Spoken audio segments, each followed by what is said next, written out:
This is Tabitha, and you're watching Learn with Tabitha, where we make learning simple and clear. So आज हम करने जा रहे हैं यूनिट 2 अपना स्टार्ट, और उसके अंदर हम लोग अपने जो है एमसीक्यूज और ट्रू फॉल्स और इस तरह के जो filling the blanks objective portion है अपने पेपर का उसको डिस्कस करेंगे और समझेंगे कि एग्ज़ाम पॉइंट ऑफ व्यू से क्या चीज़ हमारे लिए इम्पोर्टेंट है और किस तरह से हमने एग्ज़ाम में उसको सॉल्व करना है। So without further wasting time, हमारे पेज नंबर 28 जो आपकी बुक्स के ऊपर है, अगर आप लोग साथ में वो निकालना चाहते हैं तो निकाल सकते हैं, और उसको हम साथ-साथ जो है स्टडी करते जाते हैं कि हमारे जो ऑप्शंस हैं क्या हैं और हमारा करेक्ट ऑप्शन क्या है और वो करेक्ट ऑप्शन क्यों है, उसकी रीज़न भी हम साथ में डिस्कस करेंगे, और वो एग्ज़ाम पॉइंट ऑफ व्यू से आपका MCQ fill in the blanks या ट्रू फॉल्स इम्पोर्टेंट है या नहीं है, उसको भी हम डिस्कस करेंगे। तो सबसे पहला एमसीक्यू जो हमारे पास है वो है, a team of climbers was climbing a high mountain. मैं हमेशा आप लोगों को यही बताती हूँ कि जब भी आप लोग अपना पेपर सॉल्व कर रहे होते हैं, एमसीक्यूज़ कर रहे होते हैं या क्वेश्चन सॉल्व कर रहे होते हैं, सबसे पहले आपने अपने क्वेश्चन को अच्छे से समझना है कि क्वेश्चन में क्या डिमांड किया जा रहा है। तो जब उसका पीछे से उसका बैकग्राउंड दिया जाता है, तो आपने वो क्वेश्चन का बैकग्राउंड भी समझना होता है। ये आपने ये नहीं करना कि अच्छा ये तो बैकग्राउंड है, इसकी क्या ज़रूरत है, जस्ट क्वेश्चन को पढ़ते हैं और क्वेश्चन को सॉल्व कर लेते हैं, ऐसा नहीं होता है। आप लोगों ने पूरा, अगर क्वेश्चन में आपको उसका बैकग्राउंड बताया जा रहा है, तो आपने उसके बैकग्राउंड को अच्छे से समझना है और फिर आपने अपने क्वेश्चन को आगे सॉल्व करना है, क्योंकि उसी के अंदर आपके क्वेश्चन का आंसर होता है। ठीक है? तो क्वेश्चन है कि एक टीम है क्लाइंबर्स की जो कि एक हाई माउंटेन को क्या कर रहे हैं, क्लाइंब कर रहे हैं।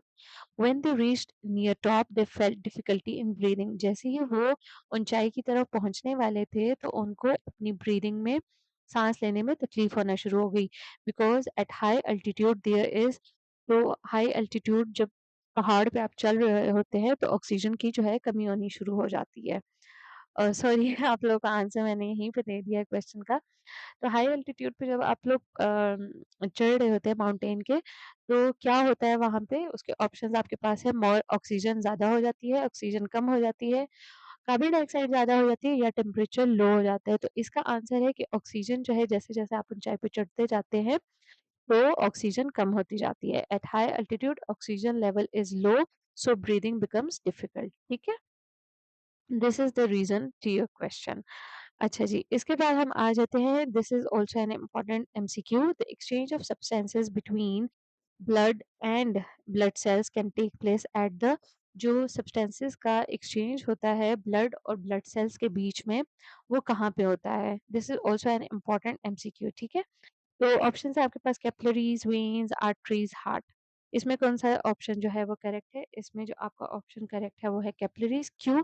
क्योंकि एक्सचेंज ऑफ गैसेज़ या एक्सचेंज ऑफ सब्सटेंसेस कहाँ पे होता है? कैपिलरीज़ में होता है, और कैपिलरीज़ की जो वॉल्स होती हैं वो थिन होती हैं, इसीलिए एक्सचेंज ऑफ सब्सटेंसेस है वो कैपिलरीज़ के अंदर ही। नेक्स्ट हमारे पास एमसीक्यू है, a person affected with anaemia looks pale and feels tired. एक बंदा है, उसको एनीमिया है, और जिन लोगों को एनीमिया होता है, उनकी जो रंगत होती है वो थोड़ी-सी पेल नज़र आती है, और वो थके-थके हड़बड़ रहते हैं। तो उसमें क्या होता है, all his blood cells are getting, क्या उनको मिल रहा होता है, फूड कम मिलता है, ऑक्सीजन कम मिलती है, पानी कम मिलता है, या कार्बन डाइऑक्साइड कम मिलता है? तो इसका आंसर है लेस ऑक्सीजन, क्योंकि जिनको एनीमिया होता है उनके अंदर हेमोग्लोबिन कम होता है। सो उसकी वजह से क्या होता है, ऑक्सीजन उनकी बॉडी के अंदर लेस ट्रांसपोर्ट होता है। इस वजह से वो बंदा पेल नज़र आता है और ज़्यादातर टायर्ड रहता है। नेक्स्ट हमारे पास एमपीसीक्यू है, the exchange of gases between blood and air takes place at. This is also an important MCQ. ये ना सिर्फ आपके एमसीक्यूज में आता है, बल्कि आपके फिलिंग द ब्लैंक्स जो होते हैं उसके अंदर भी आ सकता है। क्वेश्चन क्या है कि जो एक्सचेंज ऑफ गैसेस है वो ब्लड के अंदर और एयर के अंदर कहाँ पे किया जाता है? तो इसका आंसर है आपका एल्वेोलाई, बिकॉज़ एल्वेोलाई होते हैं टाइनी एयर सैक्स होते हैं, जहाँ पे गैसेस एक्सचेंज अकर होता है।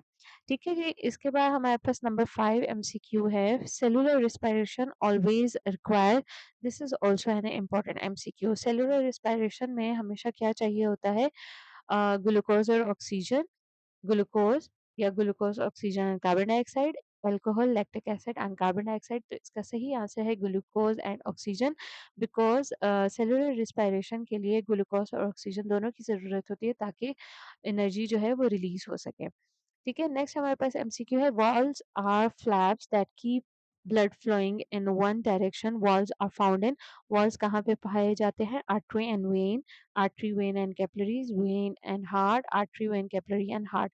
अब वॉल्स क्या करते हैं, वॉल्स का काम होता है कि वो ब्लड की ट्रांसपोर्ट को वन वे रखते हैं, टू वे नहीं करते हैं। तो ये कहाँ पे होते हैं, वॉल्स वॉल्स आपकी वेन्स के अंदर और हार्ट के अंदर अंदर होते हैं। क्यों? क्योंकि valves are present in veins and heart to prevent backward flow of blood. अगर आप लोगों ने लेसन की एक्सप्लेनेशन पढ़ी है तो उसके अंदर हम लोगों ने जब हार्ट की वर्किंग का पढ़ा था, तो हार्ट की वर्किंग में हमने पढ़ा है कि जो ब्लड पंप हो रहा होता है, आर्टरी से वेन के अंदर जा रहा होता है, तो अब वो जब इतनी तेज़ी से पंप होता है तो वो पीछे की तरफ भी आ सकता है। लेकिन ये वॉल्व्स जो होते हैं, वो इसीलिए वहाँ पे प्रेज़ेंट होते हैं ताकि हार्ट के अंदर जो ब्लड एक साइड पे फ्लो कर रहा है, उसको बैकवर्ड फ्लो करने से वो रोकता है। ठीक है? नेक्स्ट हमारे पास एमसीक्यू है, oxygenated blood is found in two chambers of heart including, कहाँ पे ऑक्सीजनेट जो है ऑक्सीजनेटेड ब्लड कहाँ पे पाया जाता है, left atrium and left ventricle के अंदर पाया जाता है, और ये चैम्बर जो है ऑक्सीजनेटेड ब्लड को कैरी करते हैं। नेक्स्ट हमारे पास है, विच component of blood is liquid, कौन सा जो कंपोनेंट होता है ब्लड का वो लिक्विड होता है, plasma, red blood cell, white blood cell या प्लेटलेट्स। तो इसका आंसर है हमारे पास प्लाज्मा। प्लाज्मा जो होता है ब्लड का लिक्विड पार्ट होता है।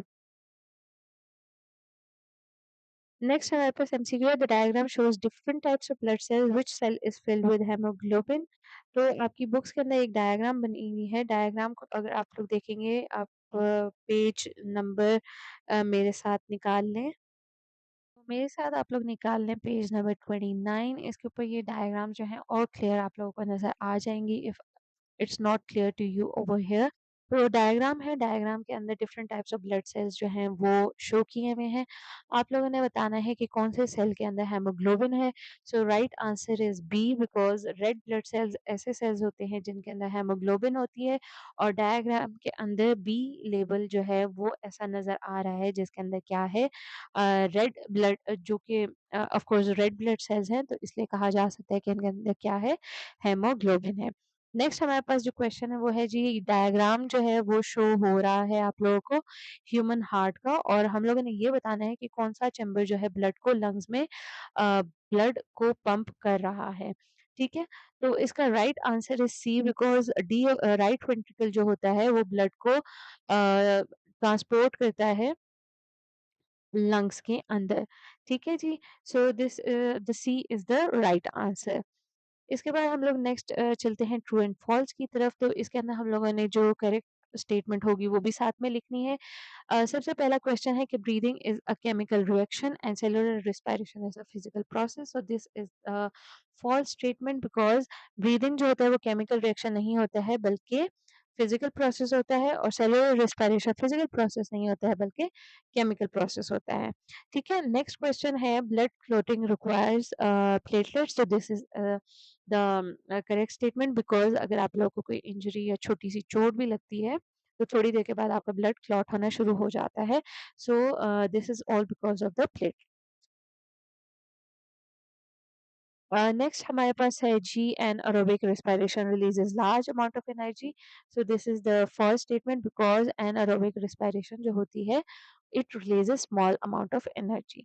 ठीक है जी, नेक्स्ट हमारे पास ये क्वेश्चन है, thick walls of alveoli help in the exchange of gases. So this is false, because alveoli की जो होती है walls वो thick नहीं होती है बल्कि thin होती हैं। नेक्स्ट लास्ट हमारे पास जो ट्रू एंड फॉल्स स्टेटमेंट है, that is most veins carry blood rich with oxygen and food. So this is the false statement because ज़्यादातर veins जो होती हैं they carry the deoxygenated blood except the pulmonary vein, क्योंकि pulmonary vein सिर्फ ऐसी when है जो कि ऑक्सीजनेटेड ब्लड को कैरी करती है, बाकी सारी वेन्स जो है वो डीऑक्सीजनेटेड ब्लड को कैरी करते हैं।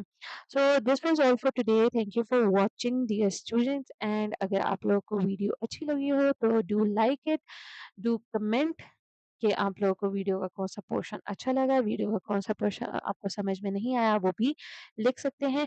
Do share it with your friends ताकि मोस्टली स्टूडेंट्स को जो है ये वीडियो उन तक पहुँचे और उनको इससे फ़ायदा हो।